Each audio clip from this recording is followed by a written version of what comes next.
हरे कृष्णा। राधे राधे। आप सबका वेलकम है वृंदावन सखी में। आई होप आप सब खुश होंगे, बढ़िया होंगे और हमारी तरह ठाकुर जी की सेवा में मदमस्त होंगे और ठाकुर जी की कृपा का अनुभव भी कर रहे होंगे। तो फ्रेंड्स, आज हम इस विषय में वीडियो लेके आए हैं कि योगिनी एकादशी। योगिनी एकादशी कब है, क्या इसका मुहूर्त है, पारण समय क्या है, पूजा मुहूर्त क्या है और हमें योगिनी एकादशी पे क्या क्या करना चाहिए जिससे हमें ठाकुर जी की प्राप्ति हो। तो वीडियो आप एंड तक जरूर देखें।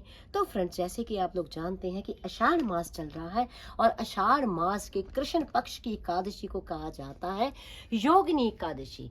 आप लोग जानते हैं साल में जो है 24 एकादशियां होती हैं। जब कभी आदिक मास आता है, पुरुषोत्तम मास आता है, तो एकादशियां हो जाती हैं 26।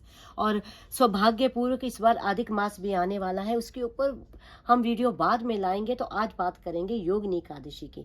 तो साल में जो एकादशियां होती हैं उनमें एक एकादशी होती है योगिनी एकादशी। बड़ी ही पावन, बड़ी ही पवित्र एकादशी है योगिनी एकादशी। जो योगिनी एकादशी का व्रत करता है, योगिनी एकादशी की पूजा करता है या व्रत के नियमों का पालन करता है, कहते हैं उसके सब रोग, पाप, श्राप, सब संताप मिट जाते हैं, उसे वैकुंठ की प्राप्ति होती है। किसी प्रकार का भी अगर आपको कोई श्राप लगा हो, किसी कारण भी अगर आपको कोई श्राप लगा हो, योगिनी एकादशी का व्रत करने से, नियम करने से, पूजा करने से हर प्रकार के श्राप से आपकी मुक्ति होती है। योगिनी एकादशी इतनी पावन एकादशी है और कहते हैं सब तरह के भव बंधन से आप छूट जाते हैं जो योगिनी एकादशी का आप व्रत करते हैं। इस लोक में तो आप सुख सुविधाएं पाते ही हैं, लेकिन आप परलोक में जाके भी आपको स्वर्ग लोक की प्राप्ति होती है योगिनी एकादशी के फल से। यानी इतनी पावन है योगिनी एकादशी। और योगिनी एकादशी पे सबसे विशेष बात है कि हर एकादशी में आप जानते ही हैं कि तुलसी का कितना बड़ा महत्व होता है। तुलसी की पूजा की जाती है, पर योगिनी एकादशी पे पीपल का भी बहुत बड़ा महत्व है। पीपल के पेड़ की भी बहुत पूजा की जाती है, उससे भी आपको सुख सुविधाएं प्राप्त होती हैं। तो इतनी पावन है योगिनी एकादशी। और योगिनी एकादशी का व्रत आपने करना कैसे है, तो देखिए, प्रातः काल आपने उठना है। उठ के आपने योगिनी एकादशी पे इस बात का विशेष ध्यान रखें कि योगिनी एकादशी पे मिट्टी का और तिल का बहुत बड़ा महत्व है।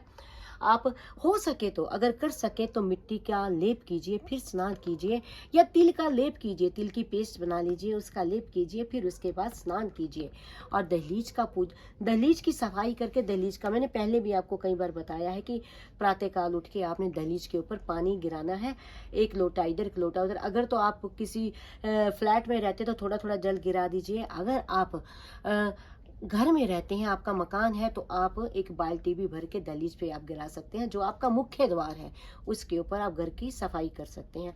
फिर आपने ठाकुर जी को उठाना है, ठाकुर जी को स्नान कराना है। उसके बाद ठाकुर जी को पीले रंग के वस्त्र आपने धारण कराने हैं और ठाकुर जी को आपने बैठ के संकल्प लेना है। एक जल का लोटा लेना है, हाथ में थोड़े से पुष्प और तिल लेने हैं।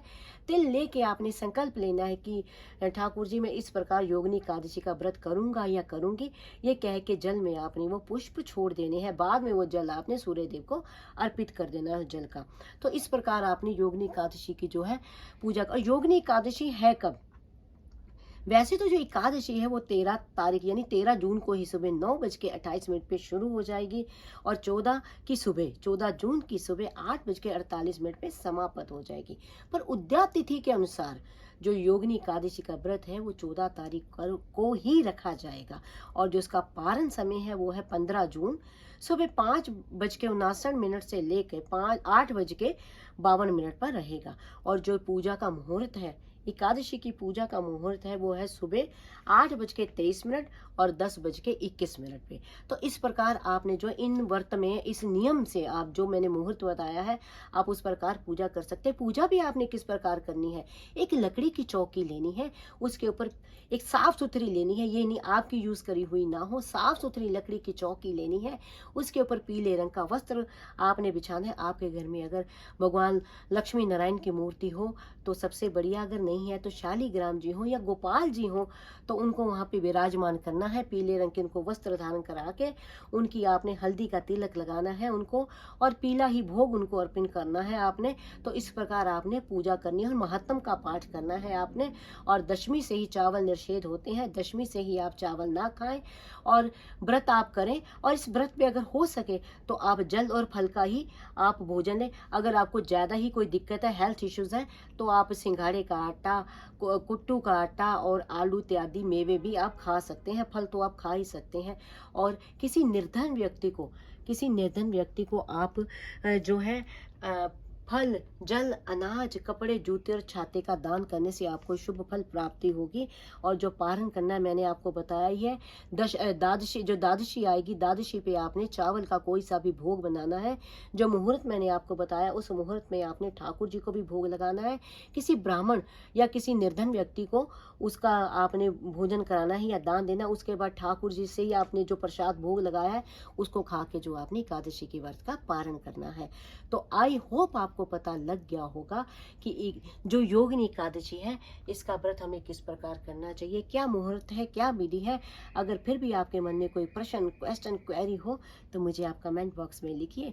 जितना मैंने संतों की वाणी से सुना है, जितना मैंने अध्ययन किया है और जितना मैंने ठाकुर जी के प्रेम में पाया है उसके अकॉर्डिंग ही आपके प्रश्नों का उत्तर मैं आपको देती हूँ। और इंस्टाग्राम पे भी आप मुझे फॉलो कर सकते हैं, वृंदावन सखी के नाम से इंस्टाग्राम है मेरा, तो उस पर भी आप फॉलो कीजिए, उस पर भी आपको सारी डिटेल मिलती रहेगी। और अगर आपको ये वीडियो अच्छा लगा हो, वीडियो को लाइक करना, शेयर करना, सब्सक्राइब करना ना भूलें। हरे कृष्णा, राधे राधे।